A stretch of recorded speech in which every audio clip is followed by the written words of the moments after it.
AITA for calling my wife fat? I, 34M, work in a physically demanding field. Myself and my coworkers are all fit people, without a lot of body type variety. My wife, 32F, is fat. The thing is, she's always been fat. The whole time I've known her. We dated when she was fat, we got married when she was fat. She knows she's fat. She's fat, and she's beautiful. I'm happy if she loses weight, and I'm happy if she stays where she is. I think she's the most beautiful woman in the world as is. One of my coworkers, Julia, 28F, started complaining that she's too far to be loved, and fat people don't get to be loved. Julia isn't fat. She's maybe 120 pounds. She works out 5 times a week, and barely ever eats. I told her that wasn't true, and that my wife was fat.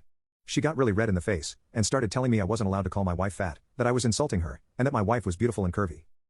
Carol doesn't like being called curvy. She thinks it's a label used to avoid calling people fat, because it's a dirty word to most people. I told Julia as much.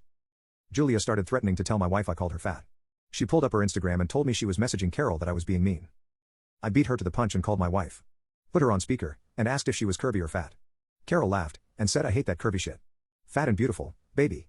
I thanked her, told her I loved her, and hung up. As soon as I hit end, Julia went mental. She started screaming that I was abusing my wife. When I asked how, she said I was clearly brainwashing her into accepting the term fat, to try to keep her complacent and from getting away from me. That no woman in her right mind could be okay with their husband calling them fat. I showed her a picture of my wife in a shirt that had BBW on it. She bought it for herself, BTW. She stormed off, and hasn't spoken to me since. Now, I just walked in today to an email from HR requesting a meeting with me. I don't think it's a big deal I have my wife's blog for fat positivity, the shirt, and can easily call her for proof. But now, things are frigid at work, and Julia constantly gives me dirty looks when we're in the same room. She ignores me otherwise. So I'm just over here, scratching my head. AITA for calling my wife fat?